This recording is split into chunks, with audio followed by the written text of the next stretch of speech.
دیہاتی کسان کا بیٹا اور جادوگر۔ بادشاہ شہباز بہت ظالم اور بے رحم تھا۔ غریبوں پر ظلم کرنا اور غریبوں کا حق مارنا اس کے محبوب مشغلے تھے۔ عوام بادشاہ شہباز سے بے حد نالاں تھی۔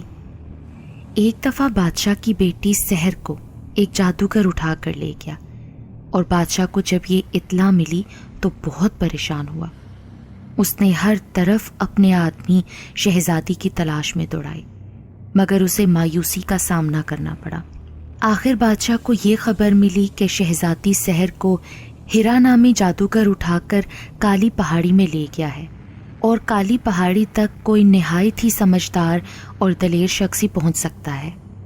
بادشاہ نے اعلان کروا دیا کہ جو شخص بھی شہزادی سحر کو ہیرا جادوگر کی قید سے آزاد کروائے گا اسے منہ مانگا انعام دیا جائے گا۔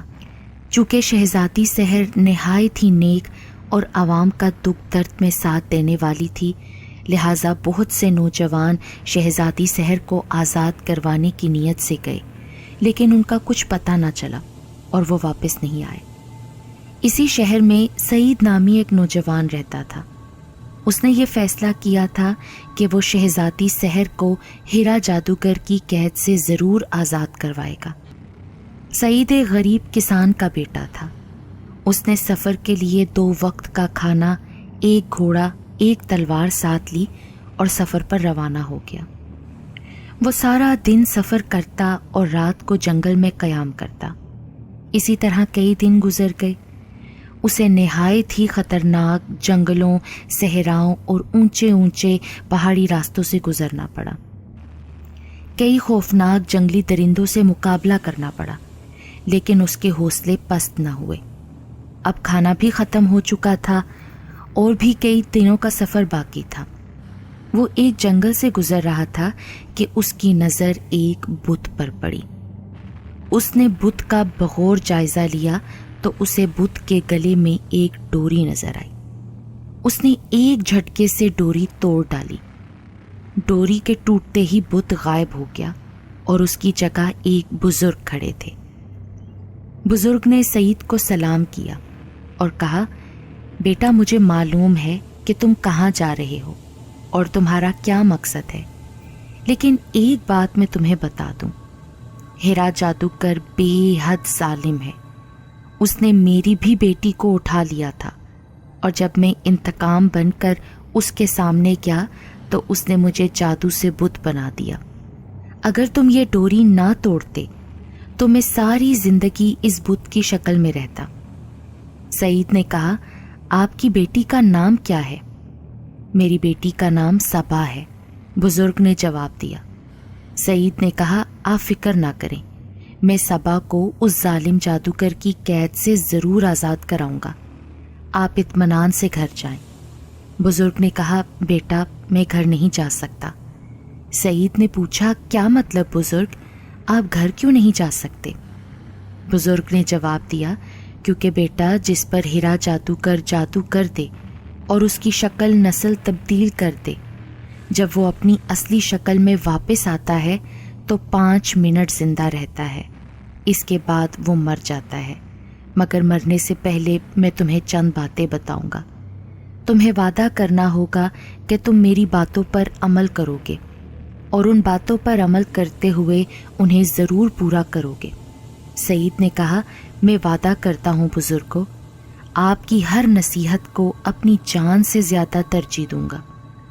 بزرگ نے کہا، تو سنو، ہیرا جادوگر کی کالی پہاڑی کے ارد گرد بہت سے دیو اور ڈھانچے تم سے مقابلہ کرنے آئیں گے، اور چاروں طرف خوفناک آوازوں کا شور برپا ہوگا۔ اگر تم گھبرا گئے یا ڈر گئے تو اپنے مقصد میں کامیاب نہیں ہو سکو گے، لیکن اگر تم نے ہمت اور بہادری سے ان کا مقابلہ کیا تو ہیرا جادوگر کو ختم کرنا بہت آسان ہوگا۔ مجھے یقین ہے کہ تم اس مقصد میں ضرور کامیاب ہو جاؤ گے۔ اس کام سے فارغ ہونے کے بعد تم میری بیٹی سے شادی کر لینا، یہ میری آخری خواہش ہے۔ سعید نے کہا، میں آپ کی خواہش ضرور پوری کروں گا۔ پھر وہ کالی پہاڑی کی سمت چل پڑا۔ 2 دن کے سفر کے بعد وہ کالی پہاڑی کی حدود میں داخل ہو گیا۔ وہ گھوڑے سے اتر چکا تھا۔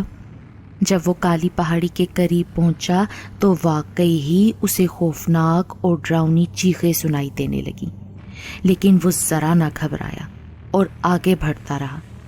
پھر چاروں طرف سے خوفناک دیو اس پر حملہ آور ہوئے، لیکن اس نے تیزی سے تلوار گھمانا شروع کر دی۔ تھوڑی دیر بعد تمام دیو زمین پر پڑے تڑپ رہے تھے۔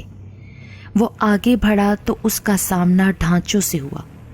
پھر وہ ڈھانچوں پر ٹوٹ پڑا، مگر یہ کیا، وہ ڈھانچوں پر وار کرتا اور ڈھانچہ پاش پاش ہو جاتا، مگر پھر سے اس کی ہڈیاں جڑ جاتی اور وہ صحیح ہو جاتا۔ ڈھانچے بھی اس پر حملہ کرنے کی بے حد کوشش کر رہے تھے، لیکن وہ اپنے آپ کو ان کے حملے سے بچاتا رہا۔ اچانک اس کی تلوار ایک ڈھانچے کی کھوپڑی میں لگی اور وہ ڈھانچہ جل کر راکھ بن گیا۔ اب سعید کی سمجھ میں آیا کہ ان ڈھانچوں کی جان ان کی کھوپڑی میں ہے۔ وہ تیزی سے ڈھانچوں کی کھوپڑیوں پر وار کرنے لگا اور چند لمحوں بعد اس نے سب ڈھانچوں کا خاتمہ کر دیا۔ وہ تھوڑا اور آگے بڑھا تو اس کا ہیرا جادوگر سے سامنا ہو گیا۔ وہ ہیرا جادوگر پر وار کرنے لگا، مگر ہیرا جادوگر اس کے ہر وار سے بچتا رہا۔ آخر ہیرا جادوگر نے وار کرنے شروع کیے تو سعید پیچھے ہٹنے لگا۔ پھر سعید نے اس کے ہاتھ پر وار کیا تو کسی چیز کے ٹوٹنے کی آواز آئی اور اندھیرا چھا گیا۔ پھر جب روشنی ہوئی تو سعید، شہزادی سحر اور صبا ایک میدان میں کھڑے تھے۔ سعید نے ان سے مل کر انہیں سب کچھ بتا دیا تو شہزادی اور صبا نے بتایا کہ ہیرا جادوگر کی جان ایک شیشے کی گیند میں تھی۔ جب تم نے اس کے ہاتھ پر وار کیا تو گیند ٹوٹ گئی اور ہیرا جادوگر کا خاتمہ ہو گیا۔ سعید نے اس بزرگ سے ہونے والی گفتگو شہزادی سحر اور صبا کو بتا دی۔ اس دوران وہ جنگل میں بھی داخل ہو چکے تھے، جہاں 2 گھوڑے اور کھڑے تھے۔ سعید نے حیران ہو کر کہا کہ یہ گھوڑے یہاں کہاں سے آ گئے؟ تو شہزادی سحر نے بتایا کہ تم سے پہلے 2 نوجوان یہاں آئے تھے، لیکن ہیرا جادوگر نے انہیں ہلاک کر دیا تھا۔ یہ انہی دونوں نوجوانوں کے گھوڑے ہیں۔ پھر وہ تینوں ایک ایک گھوڑے پر سوار ہو گئے اور محل کی جانب روانہ ہو گئے۔ جب محل پہنچے تو بادشاہ شہزادی سحر کو زندہ سلامت دیکھ کر بہت خوش ہوا اور سعید سے کہا، نوجوان، ہم تمہاری بہادری سے بہت متاثر ہوئے ہیں، مانگو، کیا مانگتے ہو؟ سعید نے کہا، مجھے کسی چیز کا لالچ نہیں ہے، بس میری ایک خواہش پوری کر دیں۔ بادشاہ نے کہا، بولو، ہم تمہاری ہر خواہش پوری کریں گے۔ تو سعید نے کہا کہ آپ اس ملک کے لوگوں پر ظلم کرنا چھوڑ دیں اور غریبوں کا حق نہ مارا کریں۔ بادشاہ شہباز بہت شرمندہ ہوا۔ پھر اس نے اعلان کیا کہ اب کسی پر کبھی بھی کوئی ظلم نہیں ہوگا، ہر ایک شخص کے ساتھ پورا انصاف کیا جائے گا اور ہر ایک دکھی کی بھرپور مدد کی جائے گی۔ بادشاہ نے اپنی عوام سے معافی بھی مانگی اور پھر پورے ملک میں لنگر کھول دیے گئے، غریبوں کو روٹی، کپڑے اور روپے دیے گئے اور سب کے ساتھ انصاف کیا جانے لگا۔ پھر سعید کی شادی دھوم دھام سے صبا سے ہو گئی۔ بادشاہ نے سعید سے کہا کہ میں تمہیں اتنی دولت دے سکتا ہوں کہ تمہاری زندگی آرام سے گزر جائے گی، لیکن سعید نے صاف انکار کر دیا اور کہا، مجھے محنت زیادہ عزیز ہے، میں اپنی محنت سے کماؤں گا۔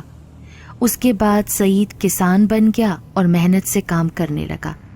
اس کے والدین اس سے بہت خوش تھے اور صبا بھی بہت خوش تھی۔